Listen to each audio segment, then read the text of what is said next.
नमस्कार साथियों, यदि आप भी जानना चाहते हैं कि सीआईबी की 7th मीटिंग में कौन कौन से टॉपिक डिस्कस हुए हैं और क्या क्या डिसीजन लिए गए हैं, तो ये वीडियो आप सभी के लिए है।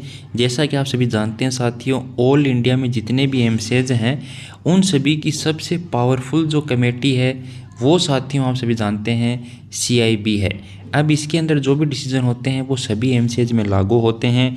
इसके अलावा साथियों कुछ ऐसी बॉडी भी होती हैं जो इंस्टीट्यूट लेवल पर ही काम करती हैं। आप मान लीजिए किसी भी एम्स में एज ए नर्सिंग ऑफिसर काम करते हैं तो आपके एम्स में क्या होता है साथियों, स्टैंडिंग फाइनेंस कमेटी होती है, जनरल कमेटी होती है, आईबी मीटिंग होती है। तो ये सारी जो मीटिंग होती हैं किसी भी एम्स में, इनमें जो डिसीजन लिए जाते हैं फिर इनको प्रेजेंट किया जाता है सीआईबी मीटिंग में ताकि उनको फाइनल अप्रूवल मिल सके।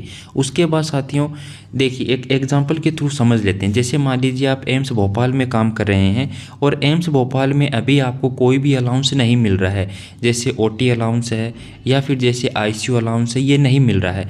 तो आपका जो एम्स भोपाल है उसमें क्या एक्चुअल में अभी मई 23 में एक स्टैंडिंग फाइनेंस कमेटी की मीटिंग हुई है, उसमें उन्होंने ये डिसीजन लिया है कि हम हमारे नर्सिंग ऑफिसर को ओटी अलाउंस देने वाले हैं।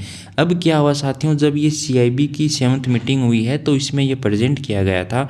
अब मिनिस्ट्री ऑफ हेल्थ ने ये बोला है कि एम्स भोपाल के रिकमेंडेशन को हमने मिनिस्ट्री ऑफ एक्सपेंडिचर को भेज दिया है। अब वहाँ से जैसे अप्रूवल आएगा तो एम्स भोपाल के ही नहीं सभी जो एमसीएज हैं उनमें ओटी अलाउंस मिलना स्टार्ट हो जाएगा। इसका हम आपको प्रूफ भी दिखाने वाले हैं कि किस स्टेज में अभी ये काम चल रहा है।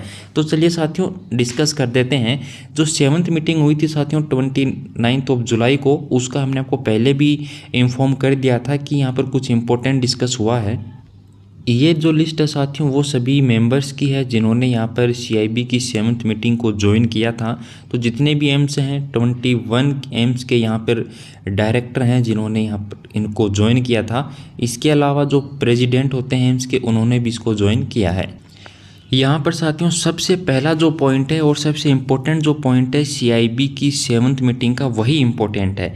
इसमें इन्होंने एक कमेटी बनाई थी, जैसा कि आपने अपने मनसुख मंडाविया जी जो कि अपने मिनिस्टर हैं, उन्होंने एक बात बोली थी कि हम सभी जो एमसीएच हैं उनको सेंटर ऑफ एक्सीलेंस, मतलब ये कि हम सभी एमसीएच को एम्स दिल्ली बनाना चाहते हैं, ये आपने सुना होगा। और उसमें इन्होंने ये भी बताया था कि वो एक प्रेजेंटेशन लेने वाले हैं जो एम्स में फ्यूचर में जो भी प्लान है उनके रिगार्डिंग। तो देखिए साथियों उन्होंने कमेटी बनाई थी, उन्होंने 6 कमेटी बनाई थी, ये हमने आपको पहले भी बताया है। जो 6 कमेटी उन्होंने बनाई थी, उन्होंने जो अपना रोड मैप है या फिर उन्होंने जो अपना रिकमेंडेशन है वो रखा है सीआईबी के सामने। अब उसके अंदर क्या क्या रखा गया है देखिए साथियों, उसके लिए हमने एक अलग से आरटीआई वो लगाई है, उसका रिप्लाई ऑन द वे है साथियों। जैसे ही आता है तो जो 6 जो यहाँ पर सब कमेटी जो बनाई गई थी उनके जो रिकमेंडेशन है वो अपने हाथ में आने वाले हैं। तो यहाँ पर जो आपके मन में जो सबसे बड़ा सवाल था कि क्या यहाँ पर एक्चुअल में बात हुई है अपनी ट्रांसफ़र पॉलिसी को लेकर या फिर एक्चुअल में बात हुई है सभी एम्स में सभी जो अलाउंसेस जो मिलते हैं उनको लेके। तो देखिए साथियों यहाँ पर एक सब जो हेडिंग यहाँ पर दिखाई गई है उसमें ई की हेडिंग आपके लिए और हमारे लिए इम्पोर्टेंट बनती है। एम्स का जो विजन है 2030, इसमें ज़रूर प्रेजेंटेशन में ये प्रेजेंट किया हुआ होगा कि भाई जो ट्रांसफ़र पॉलिसी है उसको आना ज़रूरी है कि नहीं है। देखिए साथियों अगर विजन 2030 में भी अगर ये बात नहीं हुई है तो फिर मान लीजिए आप ट्रांसफ़र पॉलिसी काफ़ी दूर की कौड़ी है, अपने अभी कुछ भी काम का नहीं है। और यहाँ पर जो दूसरा साथियों टॉपिक जो सबसे इम्पोर्टेंट हमें लग रहा है वो लग रहा है ह्यूमन रिसोर्स मैनेजमेंट का।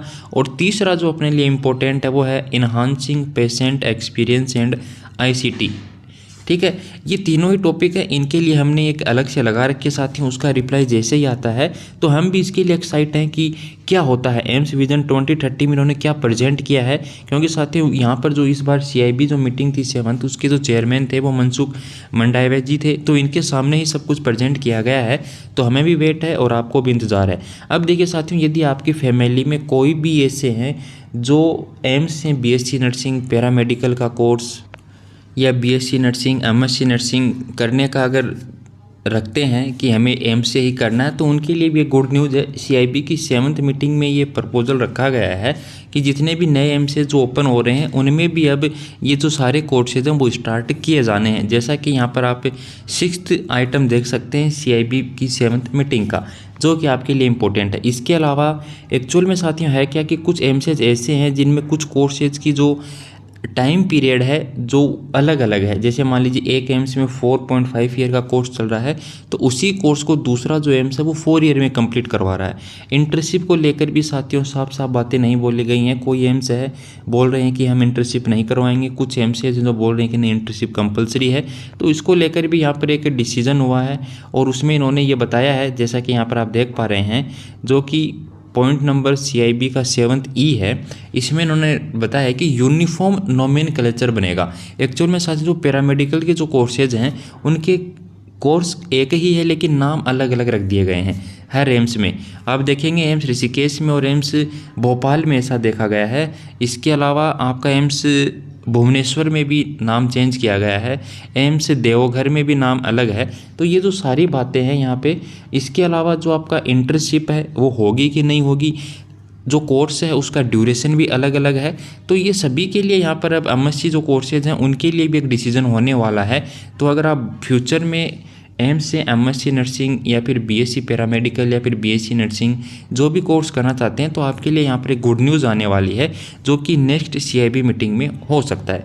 तो धन्यवाद साथियों, जो भी अपडेट आएगा आपको बता दिया जाएगा।